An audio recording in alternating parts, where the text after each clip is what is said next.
Good morning children. आज आप पढ़ेंगे बाल गोविंद भगत पाठ, जिसके लेखक हैं राम वृक्ष बेनीपुरी। बाल गोविंद भगत नामक प्रस्तुत पाठ में लेखक राम वृक्ष बेनीपुरी ने यह बताने का प्रयास किया है कि मनुष्य कुछ विशिष्ट गुणों के आधार पर सन्यासी हो सकता है। विशिष्ट का मतलब होता है विशेष, कुछ ऐसे खास गुण होते हैं व्यक्ति के अंदर जिसके आधार पर उसे सन्यासी कहा जा सकता है।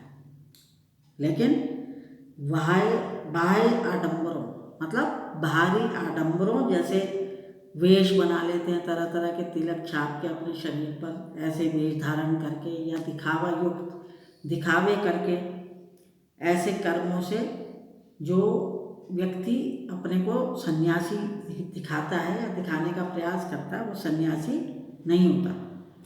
तो बाल गोविंद भगत अपने गुणों और कर्मों के आधार पर सन्यासी थे, दिखावे के नहीं, दिखावा नहीं करते थे। वे अपने गुणों और कर्मों के हिसाब से सन्यासी कहे जाते थे। इसके अलावा लेखक ने समाज में व्याप्त विभिन्न कुरीतियों और बुराइयों पर करारा प्रहार किया है। एक तो बाल गोविंद भगत के विषय में बताया और दूसरे समाज में जितनी भी कुरीतियाँ हैं, बुराइयाँ हैं, उन पर प्रहार किया है। लेखक ने भगत के माध्यम से परिश्रम, त्याग आदि की महत्ता पर प्रकाश डालने के साथ ही ग्रामीण जीवन की सजीव झांकी का प्रस्तुतिकरण भी किया है। मतलब गांव का दृश्य भी दिखाया है साथ। अब आपका पाठ शुरू होता है। 60 वर्षीय मंझोले कद के गोरे चिट्टे आदमी, मंझोले कहते हैं ना ज़्यादा बड़ा और ना ज़्यादा छोटा, तो उनका जो कद था वो मंझोला था। 60 वर्ष के थे वे, गोरे चिट्टे थे, जिनके पके हुए बाल थे, मतलब सफ़ेद बाल थे, लंबी दाढ़ी, कमर में एकमात्र लंगोटी, सिर पर कबीर पंथियों जैसी टोपी, क्योंकि वे कबीर के रास्ते पर चलने वाले थे, इसलिए कबीर पंथी थे वे, तो वो उसी तरह की टोपी भी सिर पर पहनते थे। मस्तक पर चंदन का तिलक, गले में तुलसी की माला आदि से सुशोभित बाल गोविंद भगत कपड़े बिल्कुल कम पहनते थे।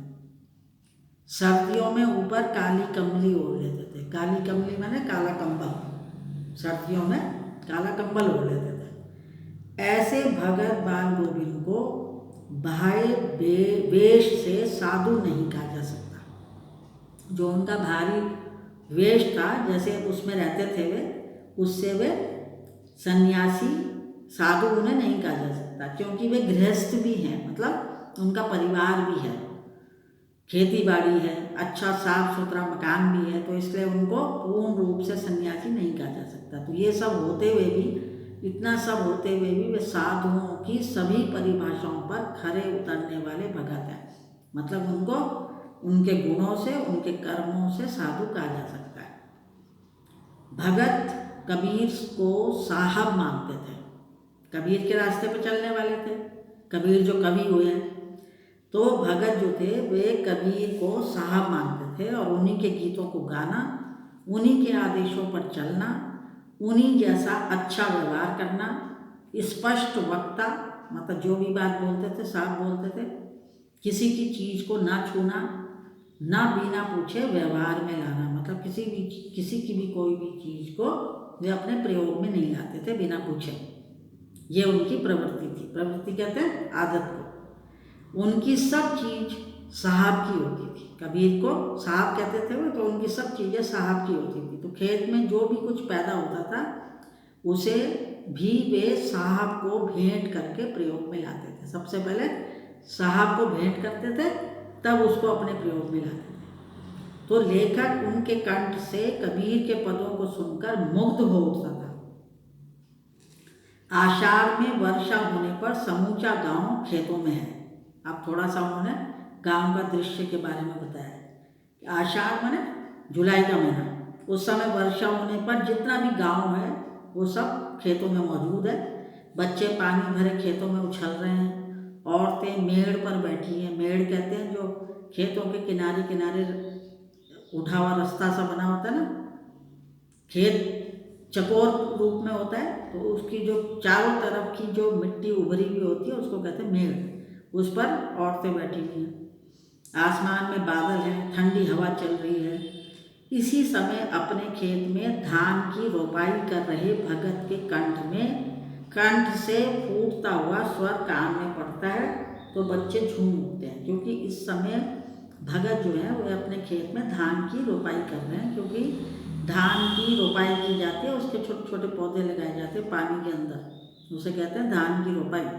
तो उसी समय भगत जो है वो गाने लगते हैं पद कबीर के, तो बच्चे झूम उठते हैं, औरतों के होंठ भी कांप उठते हैं, मतलब औरतें भी गाना चाहती हैं पदों को। हलवाओं के पैर ताल से उठने लगते हैं, हलवाहे कहते हैं किसानों को, मतलब किसानों के पैर भी उस ताल पर थिरकने लगते हैं। रोपाई करने वालों की उंगलियां एक क्रम में थिरकने लगती हैं, जितने भी वहाँ पर रोपाई कर रहे होते हैं किसान, उनकी सबकी उंगलियां भी थिरकने लग जाती हैं संगीत सुन के।